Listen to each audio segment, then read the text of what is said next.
Hello friends, सहारा refund portal पर जिन लोगों को नेम मिस मैच के चलते डिफिशेंसी का मैसेज आ रहा है, वो लोग कमेंट करके बार बार कह रहे हैं कि हमें एक बार कम से कम बता दीजिए कि एफिडेविट कैसे बनेगा, कैसे भरना है, क्या क्या लिखना है, उसका फॉर्मेट क्या है, साथ ही साथ उसके साथ डॉक्यूमेंट क्या कुछ लगाना है कि नहीं लगाना है, कितने रुपए के स्टाम्प पेपर पे बनाना है कि सिंपल पेपर पे बनाना है।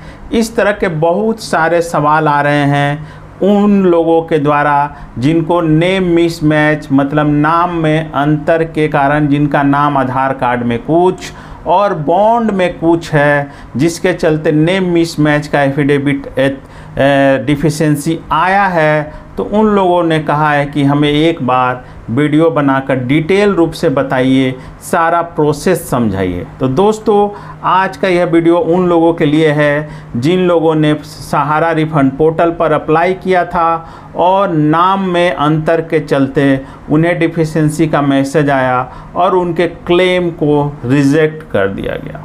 तो दोस्तों, यदि आप लोग हमारे चैनल पर नए हैं तो प्लीज़ सब्सक्राइब कर लीजिए, और यदि आप पुराने दर्शक हैं तो आपको लगता है कि हमारा वीडियो कुछ काम का है, कुछ ऐसा वीडियो है जिससे कि आप लोगों को कुछ फ़ायदा होगा, आप लोगों के दूसरे निवेशक भाइयों को कुछ बेनिफिट हो सकता है, तो एक लाइक और एक शेयर ज़रूर कीजिएगा। तो आइए दोस्तों, शुरू करते हैं यह वीडियो। देखिए दोस्तों, जिन लोगों का नाम दो तरह का है, मतलब जिन लोगों का नाम आधार कार्ड में कुछ और है और बॉन्ड में कुछ और है, चाहे यह नाम थोड़ा बहुत भी अंतर है तो भी आपको परेशानी आएगी, नेम मिस मैच का आएगा। दोस्तों, मैं सबसे पहले शुरुआत में बता देता हूं कि किन किन कारणों से नेम मिस मैच का आ रहा है डिफिशेंसी, और आपको एफिडेविट बनाने के समय क्या क्या सावधानियां बरतनी है। आपको मान लीजिए मैं फॉर्मेट तो दे दूंगा,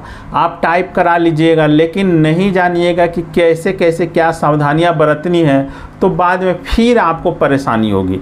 तो पहले आप सबसे पहले जान लीजिए कि एफिडेविट बनाने से पहले आपको क्या क्या सावधानियां बरतनी है। सबसे पहली बात, एफिडेविट मैं आपको इस वीडियो में हिंदी और इंग्लिश दोनों में ही दिखा दूंगा, समझा दूंगा, बता दूंगा कि आपको कैसे बनाना है, क्या क्या भरना है।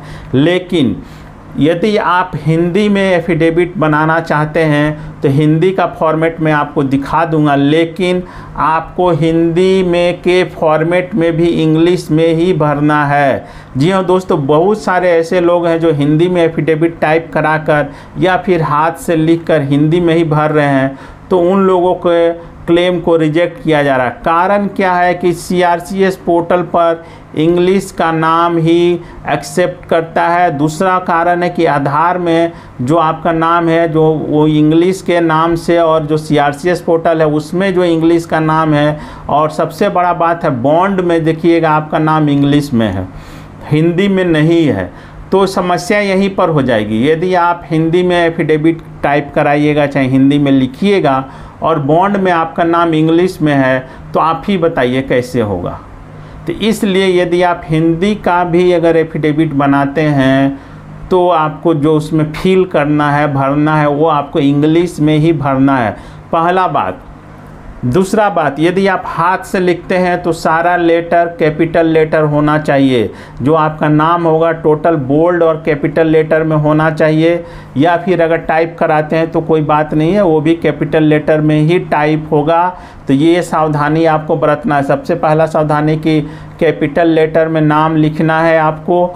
दूसरा सावधानी यह है कि आपको इंग्लिश में ही भरना, चाहे आप हिंदी एफिडेविट भी बना रहे हैं, फॉर्मेट हिंदी का, लेकिन उसमें जो नाम भरना है आपको इंग्लिश में ही भरना है। और जो तीसरा सावधानी है, वो एफिडेविट आपको कम से कम 10 रुपये के नॉन जुडिशियल स्टाम्प पेपर पे बनाना है। कम से कम 10 रुपये, 20 रुपये, 50 रुपये का हो सकता है, लेकिन 10 रुपये से कम के नॉन जुडिशियल स्टाम्प पेपर पे आपका एफिडेविट मान्य नहीं होगा। साथ ही साथ आपको एफिडेविट को नोटरी से नोटराइज करा लेना है।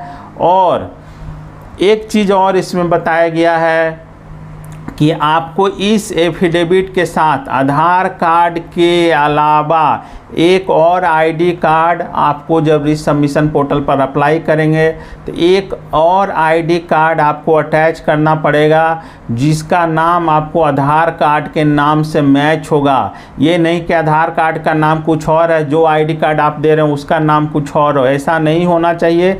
दोनों का नाम सेम होना चाहिए। तो जो एक दूसरा आईडी कार्ड है वो आपका पैन कार्ड हो सकता है, पासपोर्ट हो सकता है, बैंक पासबुक हो सकता है, ड्राइविंग लाइसेंस हो सकता है, वोटर कार्ड हो सकता है, मनरेगा का जॉब कार्ड हो सकता है, या फिर आप यदि सरकारी कर्मचारी हैं तो आपका आईडी कार्ड हो सकता है, या फिर मैरिज सर्टिफिकेट हो सकता है। तो इस प्रकार से इतने डॉक्यूमेंट आपको आधार कार्ड के अलावा इनमें से कोई एक और डॉक्यूमेंट भी लगाना पड़ेगा, तभी आपका एफिडेविट वैलिड माना जाएगा। अब आपको हम स्क्रीन पर दिखा देते हैं। आपको सबसे पहले स्क्रीन पर हम इंग्लिश दिखा देते हैं, फिर हिंदी दिखा दूंगा। इंग्लिश में आप देखिए स्क्रीन पर साफ लिखा हुआ है, ऊपर में जो लिखा हुआ है जैसा आपको साफ साफ वैसा ही टाइप करा देना है, बाकी उसमें ज़्यादा माथापच्ची नहीं करना है। देखिए क्या लिखा हुआ है, her name mismatch Aadhaar between Aadhaar card and society, FD certificate, passbook purpose resubmission. ठीक है, जैसा है वैसा टाइप करा दीजिएगा। राइट साइड में आपको अपना लेटेस्ट पासपोर्ट साइज फ़ोटो चिपका देना है, यह कंपलसरी है। उसके बाद देखिए आई में जो आई लिखा हुआ है उसमें बहुत सारे लोग हैं जो बॉन्ड में लिखा हुआ नाम लिख रहे हैं। जी नहीं दोस्तों, आपको जो आपका तो बॉन्ड का जो नाम है सो है ही, लेकिन आपका ओरिजिनल नाम तो आपकी पहचान तो आपके आधार कार्ड वाले नाम से है। माना तो यही जाता है कि जो आधार कार्ड में आपका नाम है वही आपका सही नाम है। तो इसमें आई के बाद जो आधार कार्ड का नाम है वो नाम भरना है। उसके बाद सन ऑफ आपको अपने फादर का नाम, या फिर अगर आप महिला है तो आपको अपने हस्बैंड का नाम लिख देना है। उसके बाद डेट ऑफ बर्थ, DOB में आपको डेट ऑफ बर्थ लिखना है। और उसके बाद फिर आपको जो प्रेजेंट एड्रेस, जिस एड्रेस पर आप रहते हैं वो एड्रेस दे देना है। और उसके बाद वाले कॉलम में जो लिखा हुआ है उसमें आपको परमानेंट एड्रेस भर देना है। उसके बाद कॉलम 1 में लिखना है that I am the citizen of India, same वैसा ही कर देना है। दूसरे वाले में that my name is in Aadhaar and is an mention है, मतलब जो आधार कार्ड में आपका नाम मेंशन है सेम वही लिखना है, बोल्ड कैपिटल लेटर में लिखना है। उसके बाद तीसरा नंबर में आपका जिस सोसाइटी में नाम गड़बड़ है, मतलब मान लीजिए आपके पास 4-5 बॉन्ड है, 4-5 सोसाइटी का है, किसी में नाम सही है किसी में नाम गड़बड़ है, तो जिस सोसाइटी का नाम आपका गड़बड़ है जिस बॉन्ड में, आपको सिर्फ उसी का लिखना है, सही वाले का नहीं लिखना है। ठीक है, तो उसमें नाम सोसाइटी का लिख देना है, फिर बगल में मेंबरशिप नंबर दे देना है। चौथे वाले कॉलम में आपका जो एफडी, जो आपका बॉन्ड के ऊपर, एफडी सर्टिफिकेट के ऊपर, आरडी पासबुक के ऊपर जो नाम है, जो नाम गड़बड़ है, सहारा वाले में जो नाम छपा है, आपको सिर्फ वही नाम देना है, दूसरा नाम आपको नहीं देना है। ठीक है, मतलब फर्स्ट में आपको आधार कार्ड का नाम देना है, पॉइंट नंबर 2 में आधार कार्ड का नाम देना है, और पॉइंट नंबर 4 में जो आपका बॉन्ड पर नाम है वो देना है। और उसके बाद पॉइंट नंबर 5 और 6 जैसा सेम टू सेम आपको स्क्रीन पर दिख रहा है, आपको टाइप करा देना है, आपको कोई चेंजेस नहीं करना है।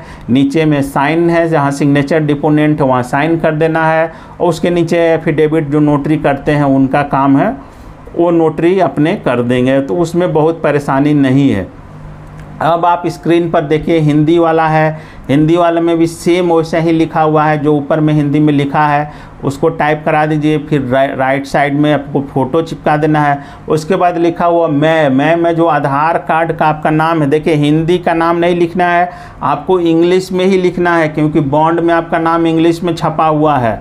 तो जैसा है आधार कार्ड में इंग्लिश में सेम वैसा ही नाम लिखना है। अपने पिता या अपने पति का नाम लिख देना है, डेट ऑफ बर्थ लिखना है, आपका जो अभी प्रेजेंट एड्रेस है वो लिखना है, और उसके बाद फिर जो आपका परमानेंट एड्रेस है उसको लिख देना है। फिर पॉइंट नंबर 2 में जो आपका नाम आधार कार्ड में है उस नाम को लिख देना है। तीसरे नंबर में फिर वही आपका जिस बॉन्ड में गड़बड़ी है, जिस सोसाइटी के बॉन्ड में गड़बड़ है उस सोसाइटी का नाम लिखना है और फिर मेंबरशिप नंबर लिख देना है। 4 नंबर पॉइंट में आपको कुछ नहीं करना है, सिर्फ आपका जो बॉन्ड या पासबुक में जो आपका नाम है आपको उस नाम को लिखना है, इंग्लिश में ही लिखना है, हिंदी यूज़ नहीं करना है। बाकी 4 पॉइंट नंबर 5 और 6 आपको जैसा है वैसा टाइप करा देना है, कोई अंतर नहीं है। उसके बाद अपना साइन करके नोटराइज कर लेना है।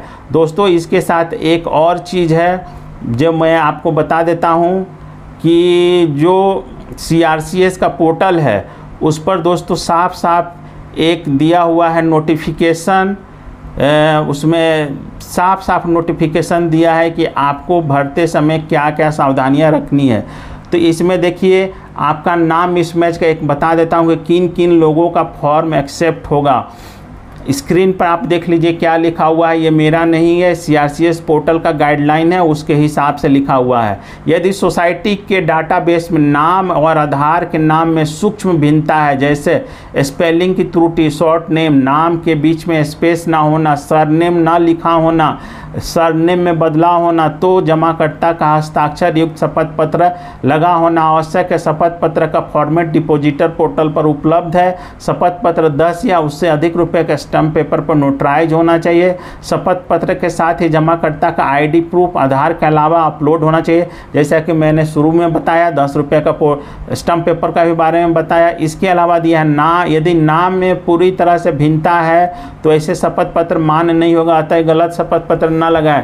मतलब जिनका नाम पूरी तरह से ही अलग है उनका एफिडेविट वैलिड नहीं होगा। जिनके नाम में थोड़ा बहुत अंतर, जैसे स्पेलिंग, सरनेम में अंतर है या फिर थोड़ा बहुत अंतर है या फिर नाम के पहले श्री लग गया है, श्री नहीं लगा है, इस टाइप का जिनका है वही होगा। लेकिन यदि नाम यदि रमेश से सुरेश हो गया है तो उस तरह के एफिडेविट इसमें मान्य नहीं होंगे। तो दोस्तों उम्मीद करता हूं कि मैंने पूरी तरह से कोशिश की कि क्या क्या सावधानियां आपको बरतनी है एफिडेविट बनाने में। उम्मीद करता हूं कि यह वीडियो आपको पसंद आएगा। धन्यवाद।